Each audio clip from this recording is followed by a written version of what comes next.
Hello, everyone, and welcome to episode 92 of IGEL Weekly. I'm your host, Andy Whiteside. I've got Chris Feeney with me.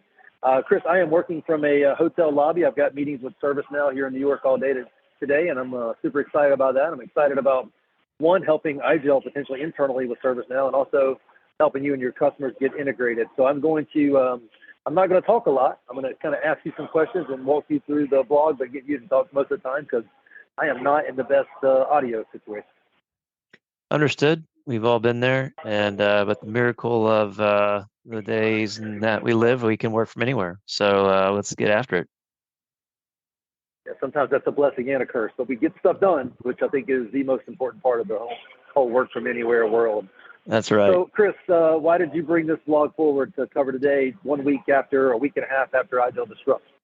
Yeah, so very exciting. Of a number of announcements that occurred that week. We had 2 days of keynotes. The first day was about the now, and the second day was about the next. And so what was exciting to see is some of these, despite the disruption that's occurred in the industry, really exciting to see some of the things that were announced from Citrix, for example, here, which we'll talk about. And what was interesting is obviously we've been kind of looking at this trend of, where things are going. We've talked about on this podcast many times over about, does everything need to be served up through VDI or just a browser, for example? And so it was really great to see kind of Citrix announce several things that they've been working on. Obviously, they've gone through quite a bit of change in the last year, but sometimes that helps focus and kind of bringing them back to their core expertise area. And so one of the announcements that came about was delivered through obviously there was an announcement plus an explanation and oftentimes a demo of it. So the first one that was mentioned was a Citrix Enterprise browser, or I guess referred to maybe as a secure browser, which has a number of settings and configurations for locking down security. But what we talked about as we kind of turned our eyes into 2024, we've talked about this on this podcast before, the IGEL preventative security model. And so this kind of fits right into this, Chris, right? Yeah, go ahead. Chris, I'm sorry to interrupt you, but I really need to tee this up. A couple of really key points, one of which hopefully doesn't come off as bragging, but I am the person that introduced Island Browser to IGEL a year or two ago and said, hey, you got to go get on the IGEL Ready program because your enterprise browser is a very good security play that would make a ton of sense on an IGEL read-only lockdown managed Linux device. Meanwhile, in parallel, I'm going to Citrix saying, hey, you need a standalone enterprise browser. And of course, they're saying, well, we have one. Well, they do have one. They have two things, actually. They have the secure browser service, not to be confused with the enterprise browser, which runs local and doesn't get delivered through a virtual app. Two totally different things. But both result in improved security and less resources used on the back end. So I really kind of want to get in front of the idea that those are two different things. Enterprise browsers, which Citrix has one. I think Google is going to have one. Island has one. But Citrix has kind of had theirs behind the scenes, and it invoked itself whenever you needed to do something that you did through the workspace. Now they're going to kind of surface that thing forward, and it's going to be more evident that it is a browser, an enterprise browser, a non-consumer browser, a corporate browser to be used to replace your consumer browser, which, as we know, has lots of opportunities to be exploited. So I kind of want to tee that up. Big difference between Citrix Secure Browser Service and Enterprise Browser, and Citrix is getting on board with folks like Island that are really bringing that forward as a solution that's the front driver of the solution, not something that happens in the back end. Yeah, no, that's a great point, and I appreciate you clarifying that because it actually goes in concert with really two things that we begin to see. Certainly, what I've noticed in the last, I'll go with 6 months or so, as we've begun to kind of hone in and focus on, the zero trust architecture. We created a new federal team, which I know is engaged with your gov side, and there's obviously a lot of things happening in that side of the world. And they're heavily pushing and trying to implement a zero trust architecture. And so what's exciting to see is, this general idea that you also get that cloud networking has changed, right? It used to be on-prem, cables, network, all that stuff like that, but everything is now sort of hybrid cloud networking. We haven't really talked too much about that, but we are starting to see some of those, the SASE or secure service edge type companies, and in concert with the enterprise browser that Citrix has, they've also made an announcement to provide the Citrix Secure Private Access, which is really cool. I know on a personal note, I've bought a subscription to a private internet access that I have used when I've traveled, or given it to my children. Hey, use this if you're traveling overseas or connecting to some untrustworthy or whatever. It's actually come in handy, because you can route your traffic really kind of through multiple places around the world if you need to. And so, but I think the general idea is that now you've got, a company that has been doing this for 30 some odd years. You've got an enterprise browser along with a private internet access to get you access to those resources, be it, virtualized web or SaaS applications. So you're a longtime Citrix partner. So just your take on sort of these two announcements that you heard about a week and a half ago. So, the enterprise browser, of course, tying that in with secure private access, where you create this micro VPN back into the corporate environment without a full-blown VPN. Chris, I can't tell you how many companies are still out there with these wide open VPNs they allow into their environment with very, very little regulation or control. It's a massive security concern. I will go back to the enterprise browser comment. In conjunction with these technologies coming forward as primary ways to do business, part of that is because we're getting more and more likelihood that an organization can do a lot with SaaS-based applications, browser-based applications delivered over some form of HTTP versus your traditional Windows app. And if we look up 10 years from now, we're still going to have legacy Windows apps. We're still going to need, hosted resources that we present the application or the desktop workload, which in my head is still an application. But it's going to be more and more common that companies, like XenTegra, that were born somewhat recently, we were born in 2012, could truly survive off of just SaaS-based applications. I would say to a large degree, XenTegra could survive off SaaS-based applications. The only problem is that I've got a bunch of legacy users that think they've got to have SAT applications, the x86 applications. So we do have to deliver those to a virtual desktop.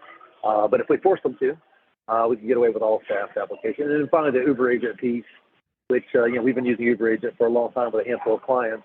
And if you're a Splunk shop, it is a phenomenal way to measure the end user computing experience, as well as the security associated with it.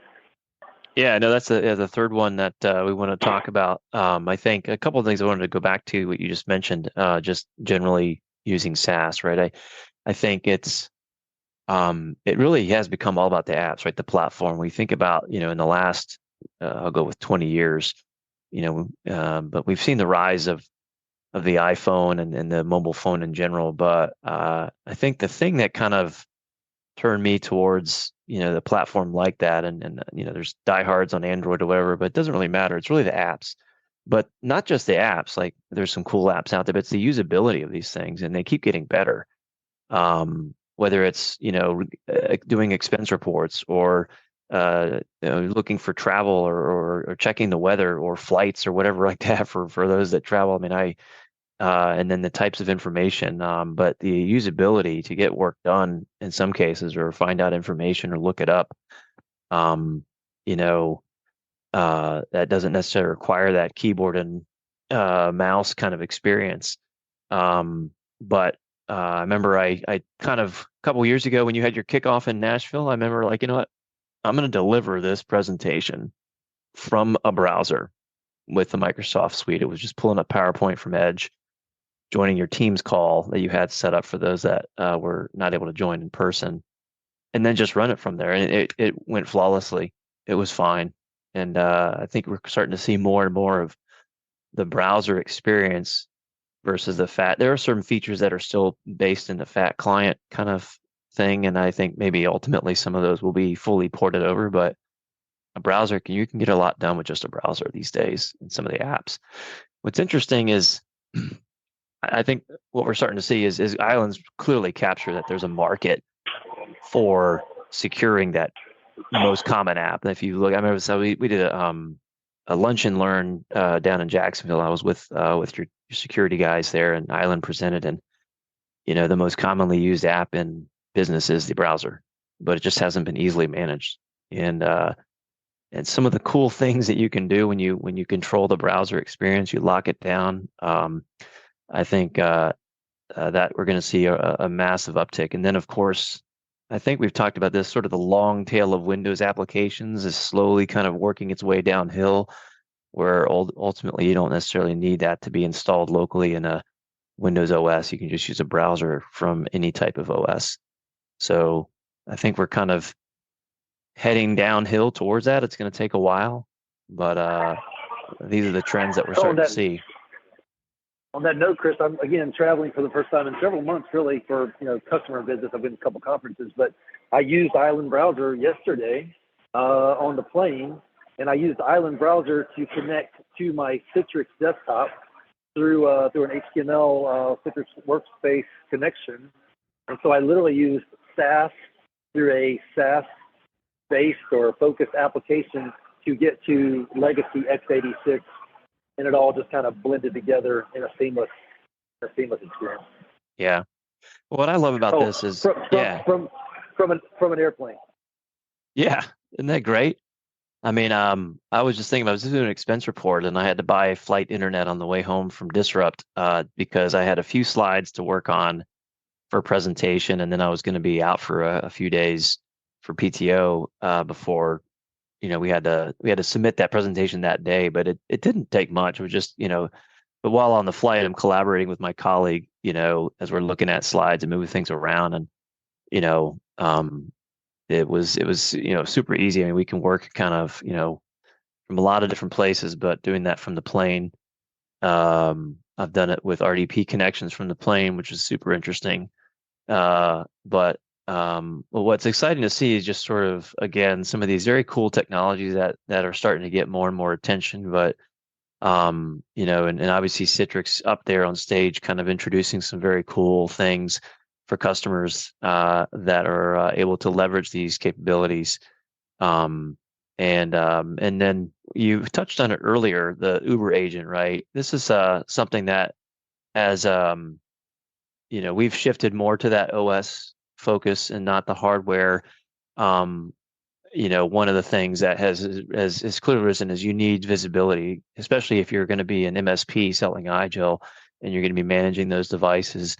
But even if not, you're just a regular enterprise, you need something to be able to have visibility on what's happening on those endpoints or in between. And then obviously tying into some tools. You mentioned Splunk, for example. And so sort of leveraging that. And of course, what I love is some of the ideas we've talked about. You're at a ServiceNow, thing. You guys awarded the ServiceNow Partner Reseller of the Year, which is amazing because I remember talking to Fred when you kind of really launched that like a year ago. It's been awesome to see the rise of that and all the things you guys bring to the table. But ServiceNow is in a lot of customers, joint customers of ours, and being the AI type stuff that you can generate if there's an issue, can automatically begin maybe opening tickets or working towards a resolution without a help desk call. I mean, a lot of really cool stuff that you can plug into these environments. So I'm excited to see what you guys continue to do as a partner. It's amazing, certainly in the last year. So I wanted to say